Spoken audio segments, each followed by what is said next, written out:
Every research question that you are answering should seek to influence a business decision. If you can't pinpoint the business decision that needs to be made as a result of this research, it begs the question of how important is the research. So, we have made a really firm point in our program of working backwards from major decision points. And it applies differently to different layers of our organization. Our product marketers might be engaged in sort of micro decisions all throughout the year. So they're working backwards in quarter decisions. Whereas at the leadership level, major decisions are made about go to market strategy, about the product roadmap. And we know as a leadership team, that's when our leaders need access to high quality data that they are all exposed to. We call it like a shared reality. Hello, fellow insight seekers. I'm your host, Molly, and welcome to the Curiosity Current. We're so glad to have you here. And I'm your host, Stephanie. We're here to dive into the fast moving waters of market research, where curiosity isn't just encouraged, it's essential. Each episode, we'll explore what's shaping the world of consumer behavior, from fresh trends and new tech to the stories behind the data. From bold innovations to the human quirks that move markets, we'll explore how curiosity fuels smarter research and sharper insights. So whether you're deep into the data or just here for the fun of discovery, grab your life vest and join us as we ride the Curiosity Current. Today on the Curiosity Current, we are joined by Kylee Lessard, Group Product Marketing Manager for Insights and Strategy at LinkedIn. Kylee is a marketing and insights leader who leverages the voice of the customer to influence LinkedIn's multi-billion-dollar advertising business. Her work spans research, product strategy, and portfolio-level go-to-market planning. Kylee has led large product strategy shifts, including the successful repositioning of LinkedIn's events product, and has built insights functions that directly influence product roadmap and marketing strategy. Today, we're going to explore how to mature an enterprise research and insights org, how to ensure that insights are a core strategic function, and how to build systems that scale across the organization. Kylee, welcome to the show. I'm so excited to have you here today. Thank you so much, Stephanie, for having me and for that wonderful intro. I wish I could bring you to every meeting with me and start that way. I love it. Well, to jump right in, I talk about this with a lot of our guests, and it's certainly relevant in your case. So, you in particular, it sounds like you started in content marketing and SEO at LinkedIn, moved into product marketing for pages and events. You spent a year as interim chief of staff, and now you're leading insights and strategy. It's not really like a typical career path that somebody like sets out and like maps out for themselves. And so I'm really curious to hear about your journey and, how you ended up where you are. And if there was a specific moment where you were like, insights and strategy isn't just something I want to consume, it's the work I want to do. Yeah, it's a really thoughtful question. Great place to start. When I think about my journey, like so many people, it starts with you thinking one thing about what you want and where you're headed, and it morphs over time. And so my story is one of just being open to the various twists and turns that come and trying to stay curious and listening to myself about where my energy has drawn me. I ended up in product marketing because I always knew I wanted to do some amount of marketing at the intersection of technology. It's what I studied in college, and before ever knowing what product marketing was, it was wanted to land that intersection. That's how I found my way to product marketing after a series of roles in advertising sales. And then, since landing at LinkedIn, I think the insights thread has been pretty consistent throughout all of these roles. When you are on the client side of a marketing team, I was surprised to learn just how insights driven marketing needs to be. Of course, that's not surprising to me 8 years in, but when I first joined, you kick off a marketing career thinking you might be building like splashy TV ads and you think about a lot of that visual stuff, but so much of marketing is driven by the insights and increasingly should be. And so even as a content and SEO marketer, you're asking yourself what pieces are driving the most traffic or conversion. You move into product marketing and you're thinking about how would I prioritize and stack rank a set of products or features that our customers are asking for, and what data am I using to make that decision? In a chief of staff role to a marketing VP, you're asking what's our market share and how are marketers making decisions about share of wallet, and then moving into like a product marketing leadership role, you're really asking yourself, where is the industry going? What are our differentiators? And where can we play an outsized role in the future? And how does that translate to product roadmap? So I've had the benefit of like touching insights throughout my entire marketing career. And then at every inflection point, stopping to ask, like, of all the things that I'm doing right now in my day to day, where do I get the most energy? What am I most excited about? And insights, and using that to drive product and business strategy. It's like I keep coming back to that's so fun, that's so interesting. And as I've gotten more senior in my career, I've had the opportunity to help identify opportunities in the business where I could apply that thinking and that expertise. And so I've been able to kind of carve out this interesting space for myself on the product leadership team. Yeah, it definitely sounds like it. And hearing you talk about it, it also sounds like it was just somewhat of a natural progression for you because you had that sort of insights flavor through all of those roles, kind of showing up as part of what you were responsible for, or at least like leaning into for metrics, decision making, things like that. Yeah, I think so. And maybe just to follow that, so many people could find themselves in this similar progression because so many of us in the marketing, insights, strategy world, we all rely on data to make decisions moving forward. So maybe what I'm trying to say is I don't think my story has to be that unique. Anyone could do this because likely so many people are already working with insights and strategy of some flavor. Right. No, it's a really good point. Well, let's take us back to a specific moment. So you're building the LinkedIn ads market research and competitive intelligence program from the ground up. Day one, let's say, you're staring at a blank slate, making some assumptions here, obviously, but in this massive organization, were there like 2, 3, 4, like a set of early decisions that you made, that you prioritized and made that you felt were really critical? And I'm curious if yes, why those? Absolutely.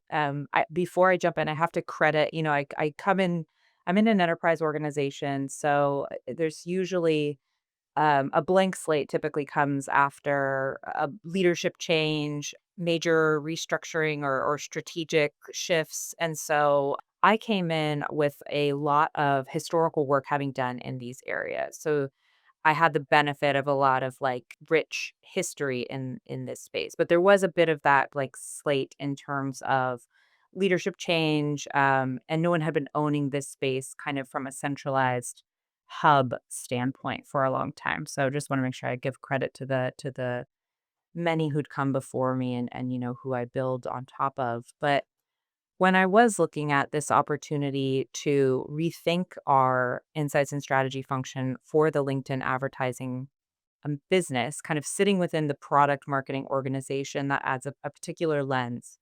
But one thing we sought to do, because we saw this gap when I was in the chief of staff interim position. We were spending a lot of time trying to optimize the way we allocated our resources and made strategic decisions. And a gap we were identifying in our marketing organization was, who can tell us the answer to some of these most pressing questions that we as a leadership team have?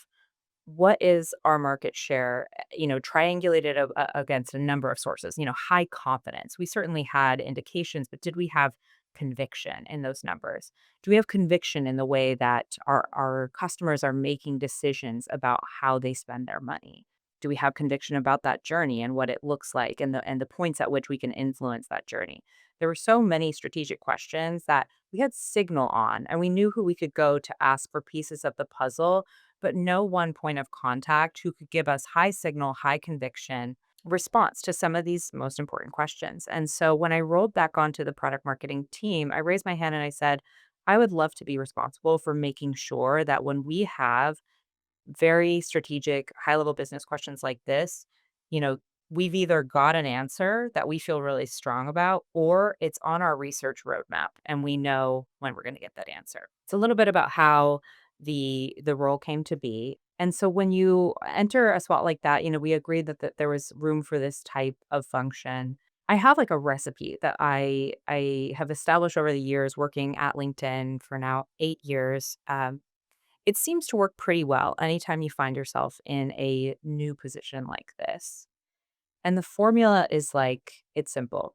Listen and learn. So for me, that's like a listening tour of all the stakeholders who I might need to engage for insights and strategy. It's audit what has been done and where are the gaps. So what you're doing is building like a mental map of, what are the perceptions? What are the objections? Where are the places that we have some leverage or momentum? Where are the gaps? So start with a listen and learn. The second is define and socialize a charter. So really getting it all on paper. Here's what the problem this role sets out to solve for. Here's how we're going to do it at a high level. Building that with your stakeholders, especially the ones who may be skeptical about what you're building. That's certainly something I encountered early days. It's just when you're introducing a new model. For us, it was a slightly more centralized approach to research versus diffuse and grassroots. And so there's a lot of questions when you go to a more centralized model, a center of excellence style. So involving my stakeholders early in the process to make sure they felt comfortable what was happening, that they felt aligned. Consensus building is so critical in an enterprise, especially one where there's rooted ways of working. So it's building that together, having it on paper, constantly referring people back to that, sitting down and presenting that via either like a walking deck or just sharing the doc and walking through it with those critical teams you're going to partner with. To me, that really helps it instantiate any new function. The final thing in this recipe, step 3, is demonstrate early wins and build a little bit of momentum for yourself. So for us in the Insights program, our step 1 was to say, "Hey, folks, we know it. The problem is not we don't have enough information." In a company as big as LinkedIn, who's been at this as long as they have, there's so much great research, insights, data out there. The problem, the biggest one, the first one, and the one that we can most easily solve for is, does everybody have access to the same set of data? Are we all making decisions on the same shared reality? And so our first task was to try to democratize access to our insights through, it sounds so simple, but sometimes the most simple things are just what's missing to build a strong foundation. Built a research repository. We filled it with everything that had come out in the last year at minimum. And then we started a monthly cadence of sharing out. There's new research. Here's what it is for the entire business. And if you want to see, where it all is at all times, the research repository. That formula works for me every time. No, I can see why. And it's so interesting because while there were things in your recipe that I recognize and are very familiar to me, and I think are in a lot of like insights leaders toolkit, there were things that you mentioned in the way that you talked about things that I could really hear like your product background having influenced the way that you think about work in a way that I think a lot of people who come up more directly in insights don't have, even just that kind of systems thinking and understanding context is so important, and I don't think you necessarily get that it isn't as formalized in research as it tends to be in product, I think, and so I wonder if you feel that way, that product, it gives you kind of a leg up in that way. That's a really interesting question. I have, yeah, 2 sort of unique flavors that I bring to the insights and strategy world, especially not coming from like a market research background. Flavor number 1 is the product marketing background. And what I think that helps me do is triangulate like what's important, like what are the most important questions we could be answering right now as it relates to current business priorities and kind of like where we're headed in the next 3 years. That's what I'm always trying to keep in mind when I think about the research roadmap, when I think about scarce resourcing. Until very recently, market research has been relatively expensive and sort of we consider it a premium insights resource. And so when we think about all of the questions and hypotheses we have as a business, it's like trying to filter and stack rank them, which are most related to priorities and where priorities are expected to go, and then making sure those most important and correlated to business strategy questions are going through premium research and insight forums like market research, like our customer advisory board, or we're interfacing with decision makers directly. Whereas maybe slightly less priority business questions can move through more informal channels, like a voice of field insight gathering mechanism. So yeah, that helps me triage like the vast universe of insights that we could collect. The systems thinking, I think, has come from the chief of staff's background, where you need to make sure everything like yeah, it all connects and it all feeds the greater machine of the business in a thoughtful, consistent way. It's I hadn't thought about it, but it's a cool reflection. Yeah, it makes a lot of sense. I like that. Well, you've been talking a little bit about like insights being part or informing strategy. And it seems like to me that, as insights, foreign insights or function to truly mature, they have to move beyond, merely being like checkpoints to pass or reports that come in after the fact and really become part of strategy by being part of the process earlier. How did you ensure that insights were really woven into that decision-making process and not delivered, just in time or just after the fact? And if along those lines, is there a particular kind of example that you could share where research just like really changed the direction of what you were going to do or a go-to-market type of decision? Yes, I love this question because it did take a while for me to have this aha moment and then sort of convey it to the rest of my insights and leadership teams. Maybe this is actually something that a market research professional will have an edge over someone who comes up in a less traditional track because I remember, and I have to shout out my market research partners. They've said this forever, but it took me a while to get here. Every research question that you are answering should seek to influence a business decision. If you can't pinpoint the business decision that needs to be made as a result of this research, it begs the question of how important is the research? So, we have made a really firm point in our program of working backwards from major decision points. And it applies differently to different layers of our organization. Our product marketers might be engaged in sort of micro decisions all throughout the year. So they're working backwards, from in quarter decisions. Whereas at the leadership level, major decisions are made about go to market strategy, about the product roadmap. And we know as a leadership team, that's when our leaders need access to high quality data that they are all exposed to. We call it like a shared reality and a strong perspective from their insights partners on how to think about the stack rank of problems and relative to the various audiences that we serve. So for us, it's all about working backwards from these product planning timelines. And you asked about like a kind of a very tangible artifact, process or shift that we've landed in the business. One that I'm very proud of because it started small as an idea from our former VP. The idea is called a market report. And the idea was like that product marketing is learning so much about our customers, about our competition, from the field, about the industry through the course of their day-to-day work. If you're an inbound product marketer or if you're a full stack product marketer, part of your job is really having a finger on the pulse of what's happening with your customer in your space for like against your product.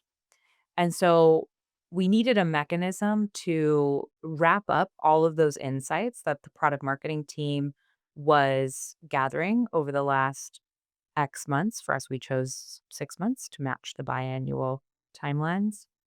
And we needed a way to consolidate that, like package it for each layer of the business, starting on the ground with folks who are closest to day to day decision making, customer conversations, go to market execution. There's a layer of intelligence that's really helpful for that level of the business. There's a layer of intelligence that's really helpful when packaged up into sort of like big bets or higher order priorities. So we make sure that our process kind of synthesizes at that level. And then finally, there's a really helpful layer that is truly like an executive summary that helps orient the VPs essentially of our organization when they have to make important decisions related to funding or 3-year strategy. There's a different altitude of information needed. So this started small about 2 years ago, where PMN just started packaging and sharing out to their R&D partners, largely their PM partners. We've now repeated that for 4 or 5 cycles, and every time we seek to optimize just a little bit more, bring in more of our insights partners, involve product operations, involve UXR, make sure market research is really well woven in. We've sought to bring in more kind of recipients to the report. So making sure we're not just reading up to product, but we've got engineering in the room, we've got our marketing team in the room, we've got ops people in the room, people who are making decisions for the business. The more that we have these people operating on the same set of data that's been sort of rigorously synthesized and filtered, signal to noise, that's become a really well ingrained rhythm of our business now, and something that we celebrate biannually through Insights Week. It's a 3-day live readout. You get all of these rich conversations cross functionally, trying to make meaning and sense of new information that we've gleaned, and what does that mean for us collectively? Where do we need to go next? It's become this really cool touchstone for our business, that's grown far beyond product marketing and is really like a joint effort between all the insights partners. That is fascinating, and I love to hear about it. I'm very curious. Culturally, were there things that you kind of rubbed up against at LinkedIn when you were kind of trying to establish this process and framework? Something that's come up repeatedly and we're still perfecting, well, I don't know if we'll ever get to perfect, but we keep chipping away at, is a few things. One is signal versus noise. So we've gotten feedback that, it's awesome that we do this exercise. But if the final product, if your final market report executive summary cannot clearly distinguish signal from noise with a set of principles that we all agree are the right filtering criteria for how the decisions are being made or the recommendations are being filtered, then it is pretty hard for me to action on that. Which I think is really fair feedback, and really that when I got that feedback, it really helped push me from an insights professional into more of a strategy professional. Because I always think about this when asked for my like definition of strategy, there's a million of them, but one that I really like is strategy is choosing a set of coherent options among many good options. And that's what we like have been trying to work towards in this in the way that we communicate the recommendations and the way we influence the business. We've been trying very hard to get better at saying not this, solve for this. And the second part of my answer is in how you frame the do this, not that.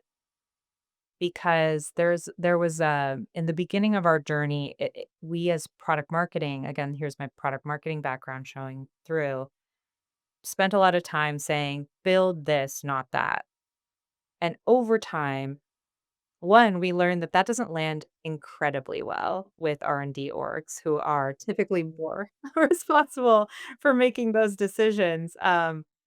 You can often be a much more helpful partner to your R&D org by helping them understand, solve this problem for this audience, not that problem, or don't focus on that audience. And really grounding that in things like market intelligence, persistence differentiators. Those are the two vectors that I think often are really helpful to ground that type of recommendation in. Yeah, that makes a lot of sense, and I think that's a challenge that probably a lot of insights professionals can relate to, right? It's all in that communication, right? Well, to bring us back to kind of the present, how has the role of insights and strategy within, the product marketing team evolved? Like, from starting when you had the, historically supported but currently blank slate available for you to today's state. How have things changed? And I think in particular, what is the biggest difference between how teams internal clients, if you will, sort of engage with research and your team now versus earlier in your career? Yeah, what painting the picture of before or when I stepped into this role, because of course the way, a org treats research and insights, it flexes so much with where the business is at, what leaders enroll. But the picture of when I stepped in was it was the way we were treating research and insights is that it was certainly happening. It was happening in pockets, somewhat scattered pockets throughout the marketing organization. So of course, never just in product marketing, though product marketing is a large driver of business and product insights. And I think what that scattered nature does is it makes it such that your impact is a little bit less consistently understood or felt across the business. So that's a little bit how I would characterize it. We had like the way we would go about requesting research was pretty ad hoc. You just flagged to like the market research team where you spun up your own project. When you distributed research, it was typically a little bit more siloed. Whoever was on your distribution list, is who found out you did the research, which means you can sometimes have overlapping initiatives. That can lead to wasted resources. You might have people following, like, different methodologies for very similar questions, which can be confusing when you interpret results. So, it's certainly not that it wasn't happening, but I would kinda describe it as, like, scattered and inconsistent impact, and so what we tried to do coming into this role, and where I'm proud that we're at 2 years later, is we operate with a much more centralized from a much more centralized position, and I think centers of excellence they're a hard transition for orgs to make, especially orgs that have been traditionally very grassroots, very self directed. But as I've seen LinkedIn mature over time, I've seen us move to centers of excellence for a lot of this work that just you know, is consistent across many teams. And I'm a big fan of centers of excellence. So that's the direction we took here. Not everybody loves them. It's a meaningful shift. And again, why some of that consensus building and alignment at the top really helps. But now we have a centralized intake and prioritization process that we have invested in alongside our chief of staff, the permanent one. We have kind of predefined stage gates for research. When you think about what goes into strong hypothesis building and validation, especially for really important business questions, helping people understand, it starts with understanding a strong audit of, what's out there externally and internally, moving into sharpening your hypotheses and then stress testing that in a couple of conversations with your target audience, then maybe moving into scaled qual, then maybe moving into scaled quant if it's necessitated. So just helping people really understand, there is a process and it depends on how important your question is, what type of audience you need an answer from, how to build sharp hypotheses. So just investing in a little bit more of the acumen. We have now just these defined share out mechanisms and cadences so that there is a little bit less of that siloed information. Of course, you can't control who actually reads the emails or shows up to the readouts, but they are there, and something that we've been increasingly investing in is, the power of AI to, put a conversational overlay on everything that you have in your repository is super powerful for helping people access it at the point they need it versus being forced to intake the information when it's not relevant to them and remember it later. And in a low pressure way that, like you said, is conversational. It really does and is sort of seeds us to have a very different relationship with data and the full historical context of our data when it can be touched and accessed in that way, which we've never, had. So very exciting in that way. I wanted to make a quick plug, by the way, for centers of excellence as well. And I say that from the supplier side and truly lots of reasons, of course, but what it allows suppliers to do for brands, though, is really build products that are, uniquely customized to how you decide you want your research to look, right? So, anytime, our clients show up with the Center of Excellence or let us know they're building them and it's, becoming increasingly popular, I get excited because it means somewhere in that org, I have a work partner or 2 who's gonna help me design products for that org, and that's exciting, so Yeah, absolutely. We've seen that to be true. We've seen it ebb and flow though. It is centers of excellence also come with their own challenges, such as budget ownership. And so we have run into challenges that we've had to sort of adjust for over time where there are a few exceptions where some teams lead their own research outside of the center of excellence because they don't necessarily need handholding from a market research partner. They have their own vendor relationships. So I'll call out that we've not been able to like maintain pure center of excellence, but it started that way. There's lots of reasons for it. And I personally believe it's a very strong lever as your business matures, and we use it across far more areas than just research and insights. No, that's a great point too. Makes a lot of sense. You talked about AI a little bit, or we did together. It sounds like you are a fan of AI. Like, how would you place yourself, or your organization's, your function's relationship to AI? It is our biggest priority to be either on the curve or ahead of the curve, and so, like, I just got out of an AI studio. It's a monthly thing our marketing team puts on. We predetermine topics and have someone from the team come and present and share out so that we're all kind of learning together at all times. I make it a point to be as ahead of the curve as I can. I'm fortunate to be in San Francisco where all of this is happening. I'm fortunate to have a husband who is obsessed with the space and sharing developments about AI with me over dinner, whether I want them or not, though they are helpful typically in the end.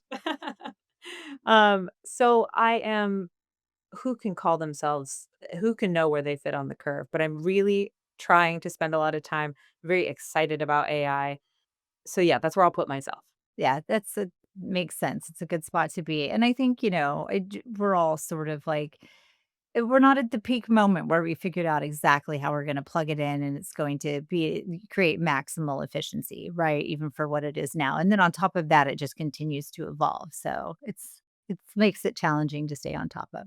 I can tell you a few ways where, like, we're experimenting with AI in our research and insights program. Some shifts that we made that they feel small in the grand scheme of what we know AI can do, but again, just because they're small doesn't mean that they're not powerful. So a few of the ones we're playing with right now are using LLMs like a Perplexity we've played with a few. Perplexity tends to be a little bit more oriented towards, like, factual, accurate, web sources. So using Perplexity prompts, scheduled tasks for, daily and weekly market and competitive intelligence, getting hyper customized about the prompt for our very specific priorities, competitors, areas of interest, what kind of, like, analysis do we want them, LLM to perform on our behalf?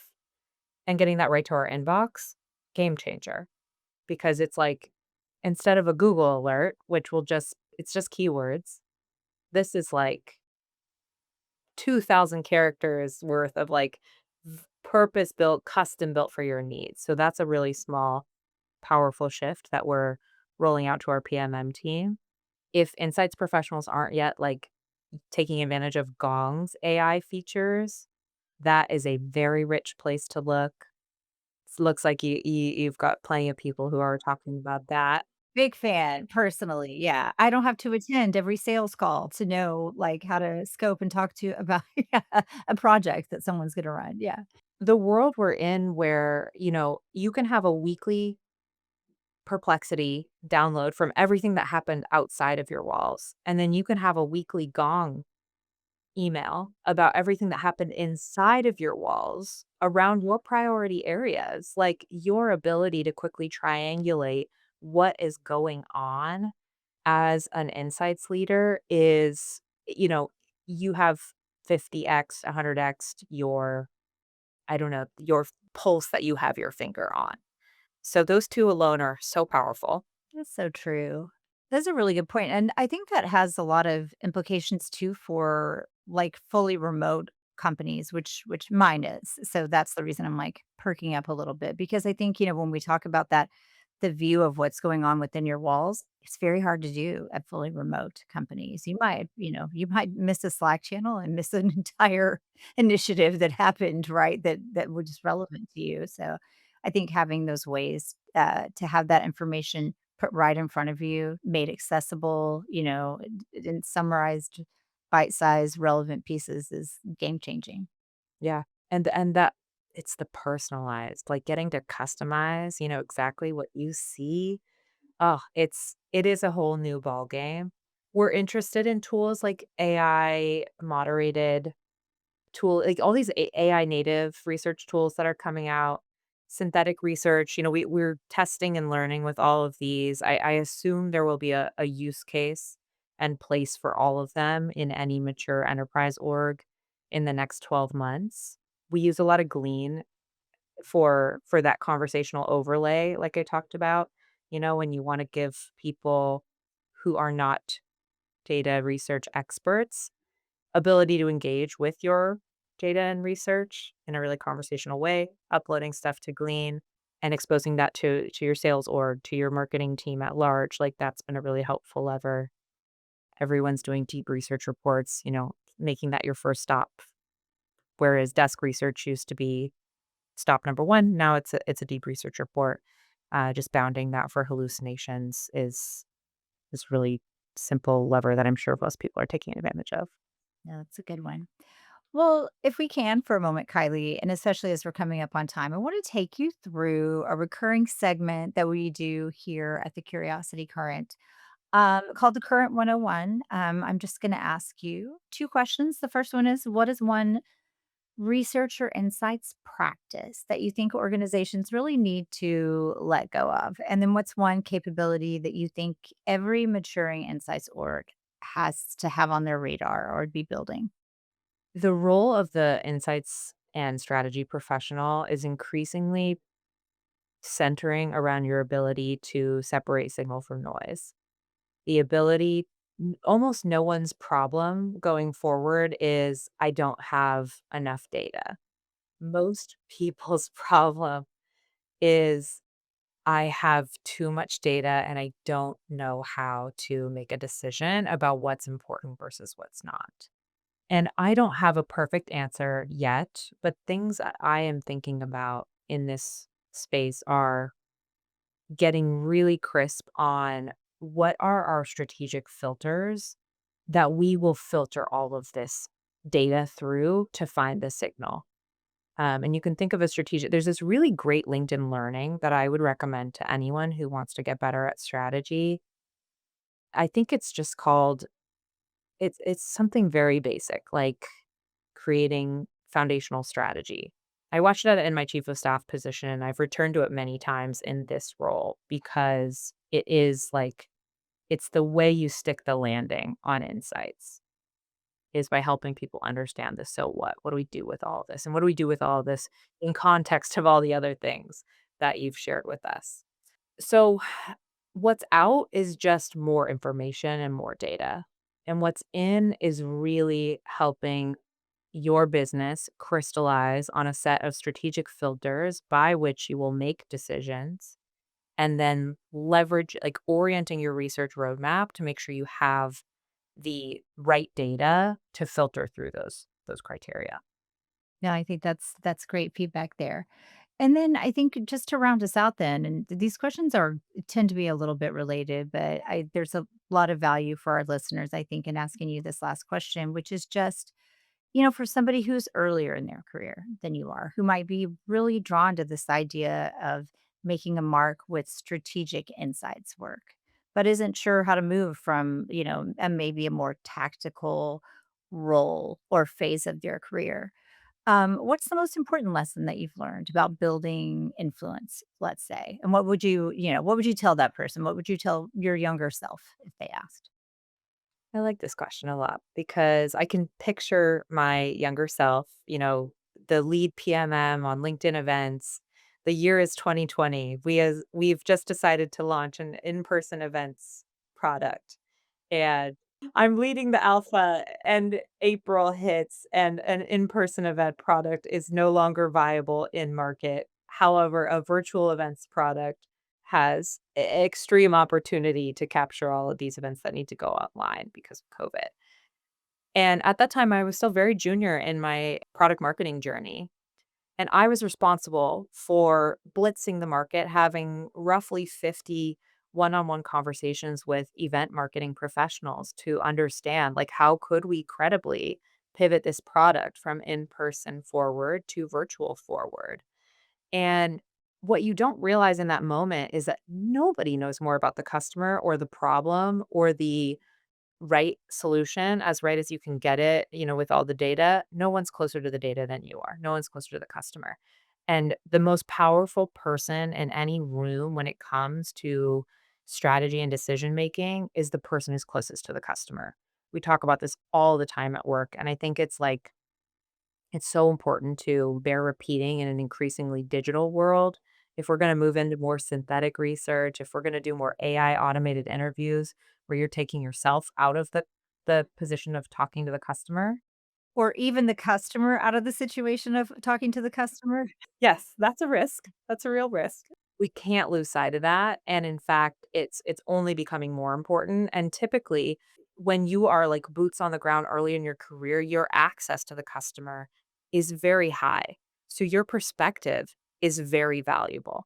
If you can figure out how to marry that level of access with some of the most important and influential data that there is in business decision making with business acumen. That's, I think, the piece that can be, harder to access as earlier in your career. But often it's as simple as if I was running this business, trying to make the most money, thinking about all of the things, not just my slice of the universe, but like everything that is under a leader's purview, or you can simplify even further. How can I make a decisions and recommendations here that drive business revenue? That either help me get that new or protect, whatever the risk or the opportunity is, identifying it, is there more of a risk? Is there more of an opportunity? Relating the insights that you have to the very specific annual goal that your team is working towards, whether it's product adoption or downloads or MQLs, like tying those two things together, you might be the most strategic person in the room, and you just have to like bridge that gap and have the confidence to share, like, form and share your perspective. Our VP of product has this amazing quote that I often think about when I'm nervous to share something, but I know that I have the data and the sources to back it up. He says, "I might be wrong, but I'm not confused." Which gives people permission to have a perspective that is well-founded in data, even if it doesn't turn out. Part of leadership is having the perspective built on all of these insights, and younger people often have they have so much access.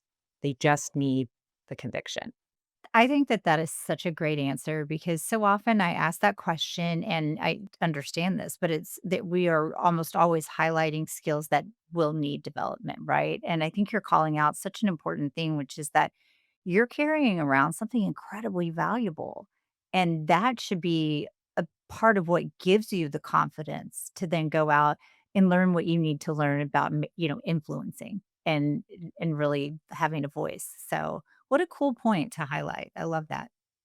Yeah. Well, it looks like we're getting close to time here. Kylie, this has been an absolutely joyous conversation to get to have with you today. I really appreciate you coming on the podcast and kind of talking with us about all these things. Well, likewise, thank you so much for having me. It's so fun to talk about everything we've built, the journey we've been on, and to just connect with, yeah, other insights professionals who face similar challenges. It's a really fun and rewarding space. And yeah, it's just been a pleasure to get to deep dive on it. Yeah, for sure. Awesome. Well, thank you so much again. The Curiosity Current is brought to you by AYTM. To find out how AYTM helps brands connect with consumers and bring insights to life, visit AYTM.com. And to make sure you never miss an episode, subscribe to The Curiosity Current on Apple, Spotify, YouTube, or wherever you get your podcasts. Thanks for joining us, and we'll see you next time.